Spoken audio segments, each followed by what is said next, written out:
Hey everyone, welcome back to TCL's channel. I bet you all do a lot of research before buying electronics, right? Have you ever noticed when browsing through various TV descriptions, the terms backlight partition and brightness keep popping up? Why do these two words seem to be favorites among TV manufacturers, and why are they considered crucial parameters for assessing TV picture quality? Let's dive into these questions. Now, let's talk about backlight partition. Why are manufacturers these days competing to have more backlight partition in their TVs? How does having more dimming zones improve the picture quality? The backlight partitions refers to dividing the backlight layer of the TV screen into multiple independent zones. The number of backlight partitions tells you how many zones on the screen can independently control the brightness. With more backlight partitions, you get more precise control over backlighting. This enables real-time adjustment of backlight brightness in each dimming zone, significantly enhancing dynamic contrast and revealing more details with greater clarity. See the snowy mountains? With fewer backlight partitions, you can only see the black rocks and white snow. But with more backlight partitions, you can notice the fine texture on the rocks and subtle changes in light and shadow. Imagine immersing yourself in natural splendor without stepping out of your home. It's a tempting idea, isn't it? Through comparison, we can see the picture quality is greatly improved with 300 level local dimming zones. With 1000 level local dimming zones, the picture quality is close to OLED. With 2000 level local dimming zones, the picture quality is comparable to OLED. With 5000 level local dimming zones, the picture quality goes beyond OLED. With over 10,000 level local dimming zones, we get peak picture quality.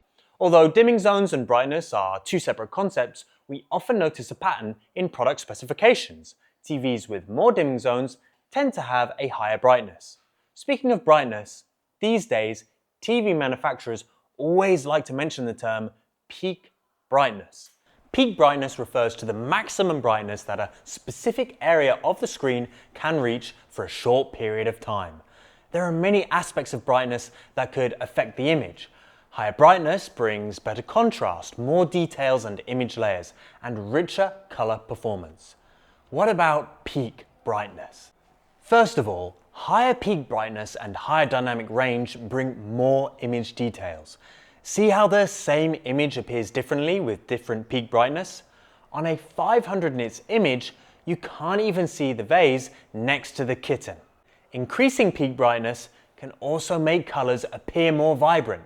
See how the colors become more vivid when the brightness is brought up? This is what we call the Helmholtz-Kohlrausch effect, named after two German physicists. With the color gamut unchanged, higher peak brightness means more vibrant and richer colors. Keep in mind that the same colors would appear differently with different amounts of brightness. With higher color gamut, the richer the colors a TV screen can display. Higher peak brightness brings more image details and richer colors, which better recreates the real-world scenery. Tropical forests, coral reefs on the ocean floor, you name it. Did you know TCL's flagship TVs can now achieve a peak brightness of up to 5000 nits? Choosing a large screen TV with high peak brightness allows you to enjoy a cinema-level viewing experience right from your living room. Alright, after going through the content just now, do you have a better sense of how backlight partition and brightness affect picture quality and why they've become core parameters? When choosing a TV, focusing on these two aspects is definitely a wise choice. Of course, besides these 2 points, it's also important to consider other factors such as the backlight leakage control capability and so on.